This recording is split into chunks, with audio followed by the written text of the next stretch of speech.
Bismillahirrahmanirrahim. Assalamualaikum warahmatullahi wabarakatuh. Alhamdulillahirabbil alamin, wassalatu wassalamu ala asrafil hamdai wal mursalin, Sayyidina Muhammadin wa ala alihi washabihi ajmain, amma ba'd. Puji syukur saya panjatkan kehadirat Allah Subhanahu wa taala karena Dia telah memberikan rahmat serta nikmat yang tidak terhingga kepada kita, yang dimana saat ini kita menjalankan ibadah puasa. Dan tak lupa pula kita kirimkan salam serta salawat kepada baginda Muhammad sallallahu alaihi wasallam. Allahumma salli ala Sayyidina Muhammad wa ala ali Sayyidina Muhammad, yang telah membawa kita dari alam kegelapan menuju alam yang terang benderang. Langsung saja, perkenalkan, nama saya Ani, NIM 1804010146, Prodi Ekonomi Syariah, Fakultas Ekonomi dan Bisnis Islam, kelas EKIS 4D. Di sini saya akan memaparkan materi-materi atau memaparkan materi kelompok yang sudah dipresentasikan pekan-pekan yang lalu, yang dimana di sini itu kelompok 1 itu menjelaskan tentang konsep dasar dan ruang lingkup ekonomi moneter secara umum dan Islam. Ekonomi moneter adalah ilmu yang mempelajari atau ilmu yang membahas berkaitan tentang uang, lembaga keuangan, dan kredit. Dan di dalam ekonomi moneter terdapat 3 tujuan mengapa seseorang menggunakan uang atau mengapa seseorang meminta uang. Yang pertama itu karena adanya tujuan transaksi. Nah, tujuan transaksi ini dilakukan oleh masyarakat dalam mengenai hal membeli suatu barang atau jasa. Yang kedua itu adalah tujuan berjaga-jaga. Nah, tujuan berjaga-jaga di sini itu adalah yang dimana itu tujuan berjaga-jaga ini tidak menutup kemungkinan adanya suatu yang tidak terduga-duga. Yang ketiga itu tujuan spekulasi. Tujuan spekulasi itu adalah tujuan yang dimana itu tujuan spekulasi ini bertujuan untuk mendapatkan atau memperoleh laba atau modal yang sebesar-besarnya. Sedangkan ekonomi moneter dalam Islam itu adalah mengatur peredaran uang yang beredar di tengah-tengah masyarakat yang berlandaskan Al-Quran dan hadis, yang dimana fungsi dari ekonomi moneter ini adalah menstabilisasi perkembangan yang ada di suatu negara atau bangsa. Yang kedua itu, kelompok 2 itu menjelaskan tentang sejarah kebijakan moneter dalam Islam pada masa Rasulullah Shallallahu Alaihi Wasallam dan pada masa Khufaur Rasyidin atau pada masa sahabat-sahabat Nabi.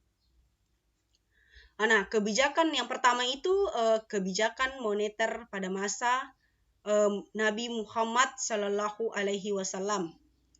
Nah, telah kita ketahui bahwa kebijakan moneternya atau pada masa Nabi Muhammad itu standar uangnya itu yang menggunakan masyarakat itu adalah emas dan perak atau dinar dan dirham, yang dimana masyarakat menggunakan emas dan dirham itu sebagai alat pembayaran yang sah, sebagai alat pembayaran yang tertunda, sebagai alat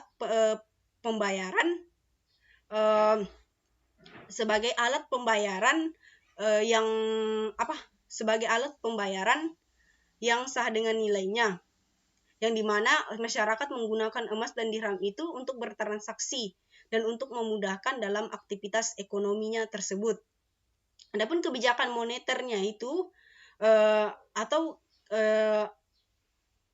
Nabi Muhammad SAW itu mengatur nilai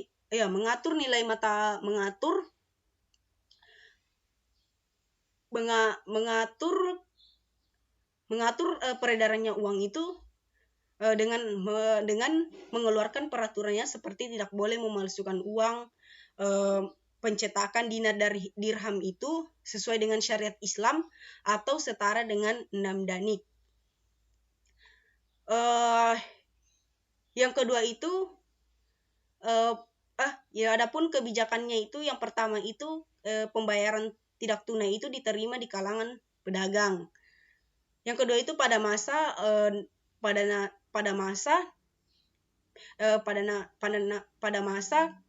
Khufaur Rasyidin atau masa sahabat-sahabat Nabi. Nah, sahabat-sahabat Nabi itu ada 4. Yang pertama itu Abu Bakar As-Siddiq. Nah, pada masa kebijakan moneter Abu Bakar As-Siddiq itu masih menggunakan emas dan perak dalam aktivitas masyarakat, dalam membeli barang atau jasa. Nah, adapun kebijakannya itu yang pertama itu perhatian terhadap keakuratan perhitungan zakat. Kedua, pembangunan Baitul Mal dan penanggung jawab Baitul Mal. Nah, adapun sahabat Nabi yang kedua itu adalah Umar bin Affan. Umar bin Khattab.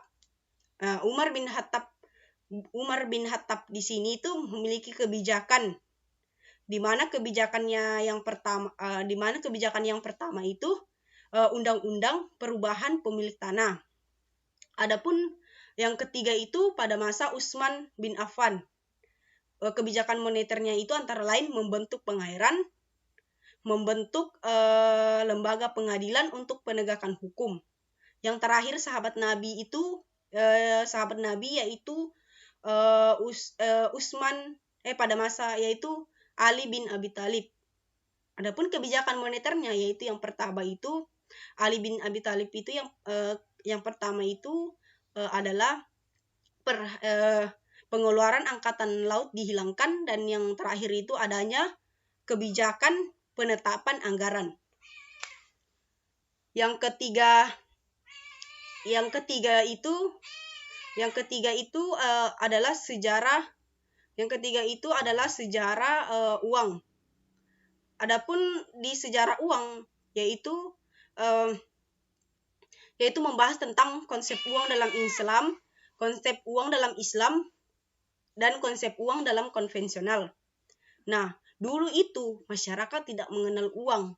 Dulu itu seseorang itu menggunakan namanya prabarter, yang dimana contohnya ini, misalnya seseorang memiliki kerbau atau sapi 1 ekor, nah dia menukarkan dengan seekor kambing, yang jumlahnya itu 3, setara dengan 1 ekor sapi atau 1 ekor kerbau. Nah, lambat laun masyarakat berpikir bahwa jika hanya menggunakan prabarter ini, seseorang tidak dapat atau tidak mencapai kemakmuran bersama atau tidak mencapai tujuan yang diinginkan. Maka terbentuklah namanya uang kertas dan uang logam. Nah, di dalam uang itu lagi peredarannya itu lagi diatur oleh Islam, di mana uang itu tidak identik dengan modal atau tidak diidentik dengan keuntungan. Uang itu tidak dapat menyimpan kekayaan atau tidak dapat menimbun kekayaan. Nah, uang di dalam Islam itu telah diatur berdasarkan pedoman Al-Quran dan Al-Hadis, yang dimana itu sedangkannya uang dalam konvensional itu adalah uang itu identik dengan modal atau keuntungan. Bisa saja kita lihat bahwa di suatu bank itu menerapkan namanya sistem bunga. Nah, bunga yang di situ itu dalam Islam itu disebut dengan riba atau barang ribawi. Nah, dalam sejarah uang lagi atau dalam uang itu terdapat beberapa fungsi. Ada 2 fungsi uang atau ada 2 jenis uang, yaitu yang pertama itu adapun jenis fungsi uang yang pertama itu fungsi asli uang. Yaitu yang pertama itu sebagai fungsi asli uang itu yang pertama itu sebagai alat tukar menukar. Nah, alat tukar menukar itu yaitu memudahkan seseorang untuk menukar atau bertransaksi. Tukar yang seperti yang tadi saya jelaskan, seperti jika seseorang itu mempunyai 1 ekor sapi atau 1 ekor kerbau, bisa saja dia menukarkannya dengan 3 ekor kambing. Yang kedua itu sebagai penyimpanan nilai. Nah, di mana telah kita ketahui uang itu sebagai penyimpanan nilai, yang di mana uang tidak hanya sebagai alat tukar menukar, tetapi penyimpanan nilai yang di mana digunakan oleh masyarakat untuk kebutuhan sehari-hari. Yang ketiga itu sebagai satuan hitung. Nah, di sini itu sebagai satuan hitung, bayangkan saja jika uang itu tidak berfungsi sebagai satuan hitung, maka seseorang tidak dapat menghitung uang yang beredar atau pusing bagaimana caranya menghitung uang, karena makanya di sini itu adanya satuan hitung.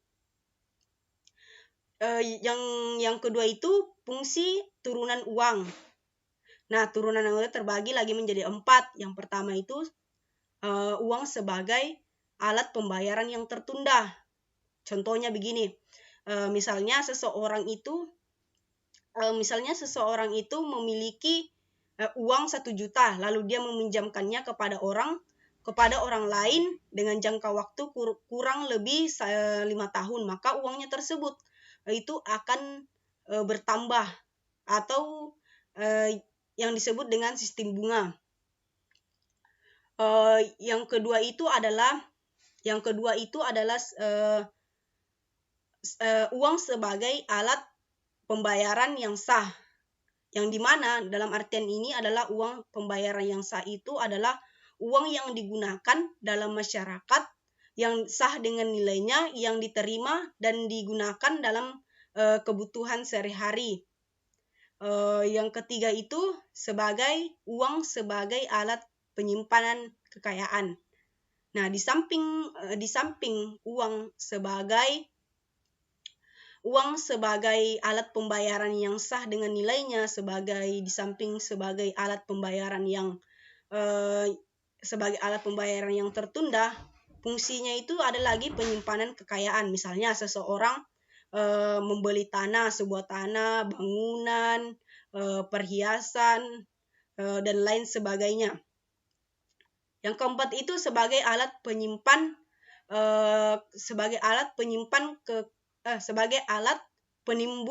kekayaan. Nah, telah kita ketahui sebagai alat penimbun kekayaan itu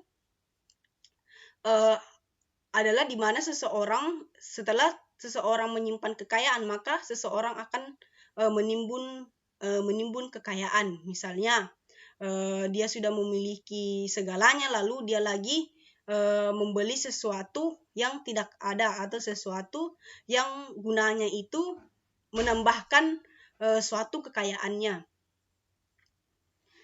Nah, yang keempat, kelompok 4 itu menjelaskan tentang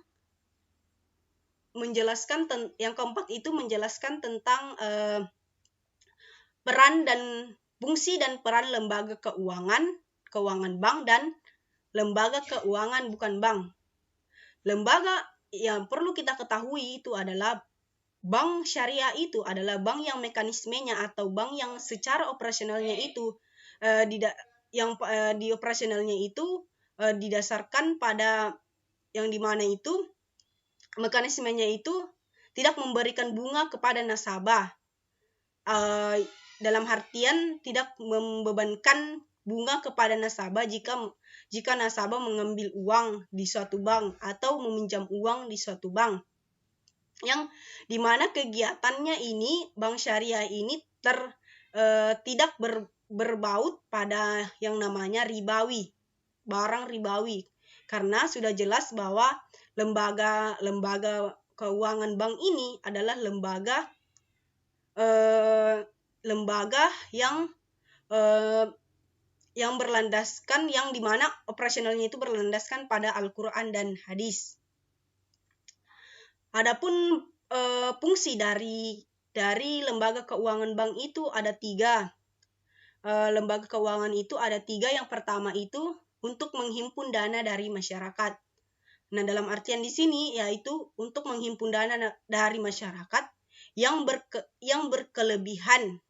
Nah, yang berkelebihan dana untuk yang berkelebihan dana yang kemudian nanti itu sewaktu-waktu masyarakat itu membutuhkannya, kemudian disalurkannya lagi kembali kepada masyarakat yang membutuhkan. Nah, kedua itu sebagai menyalurkan dana lagi ke masyarakat. Nah, di samping menghimpun dana dari masyarakat, fungsi banknya itu di sini itu sebagai menyalurkannya lagi.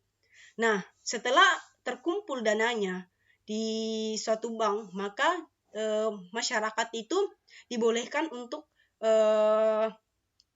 mengambil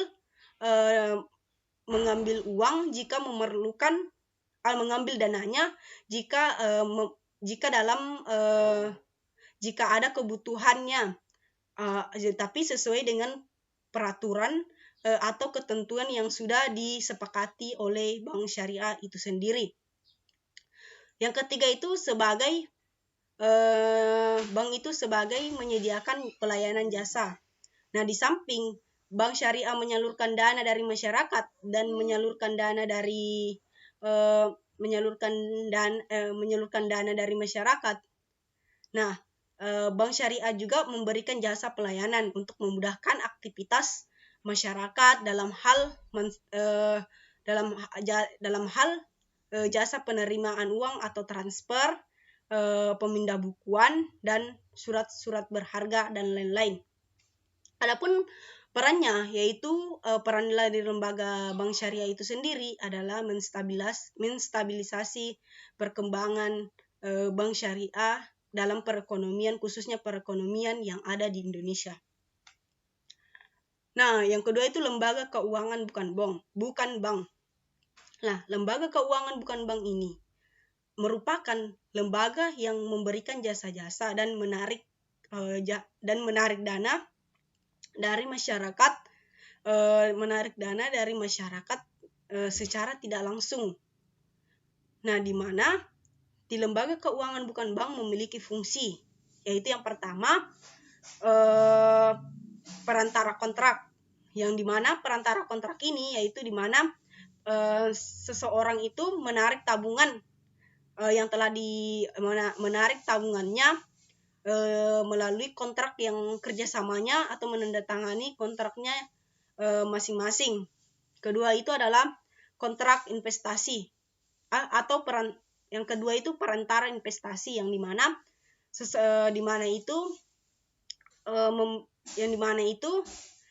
memberikan atau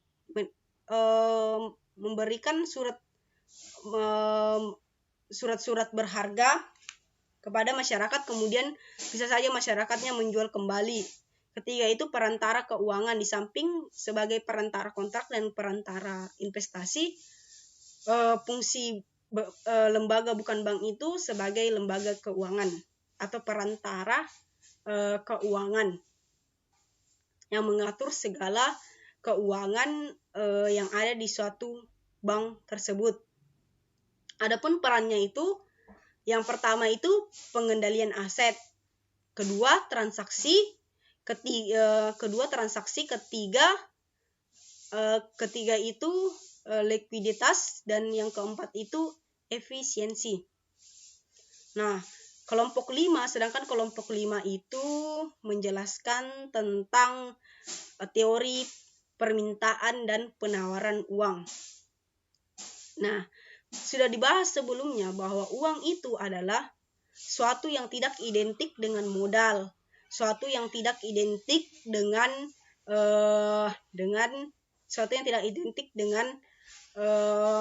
yang diharamkan dalam Islam, yang dimana seseorang itu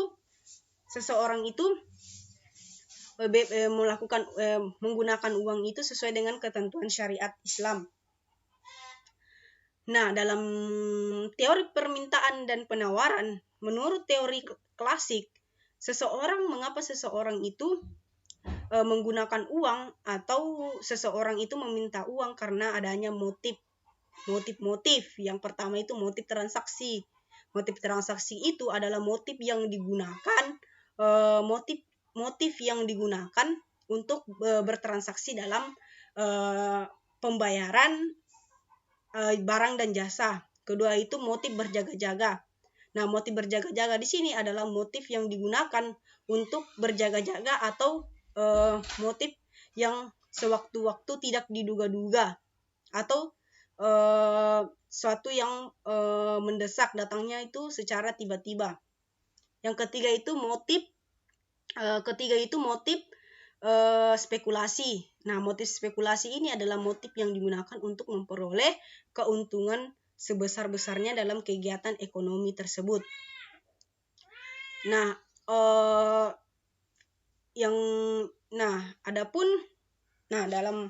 sedangkannya dalam Islam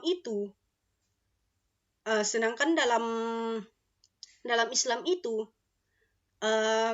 konsepnya itu hanya tujuannya seseorang meminta uang atau seseorang memegang uang itu hanya dua, yaitu motif transaksi saja dan motif berjaga-jaga, tidak termasuk motif spekulasi. Karena motif spekulasi itu di dalam Islam itu dilarang karena adanya penipuan atau gerar dan adanya penimbun kekayaan, penyimpanan kekayaan, pemalsuan uang, peredaran uang, memperdagangkan uang dan memperjualbelikan uang itu sangat dilarang di dalam Islam. Nah,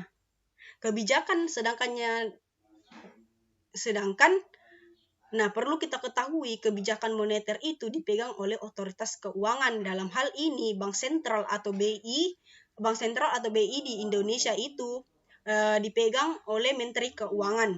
Kebijakan moneter itu berbicara tentang uang, sedangkan kebijakan fiskal berbicara tentang penerimaan anggaran negara. Kebijakan fiskal dan moneter itu merupakan kebijakan yang diambil oleh pemerintah dalam hal mengontrol perekonomian dalam menanggulangi COVID-19, yang dimana sekarang itu APBN atau anggaran pendapatan belanja negara saat ini di Indonesia itu terkuras habis atau banyak sekali terkuras karena kenapa? Karena penerimaan yang terbesar itu adalah pajak. Pajak adalah penerimaan terbesar. Nah, di sini perannya pemerintah dan kebijakan fiskal itu mengontrol bagaimana penerimaan anggaran itu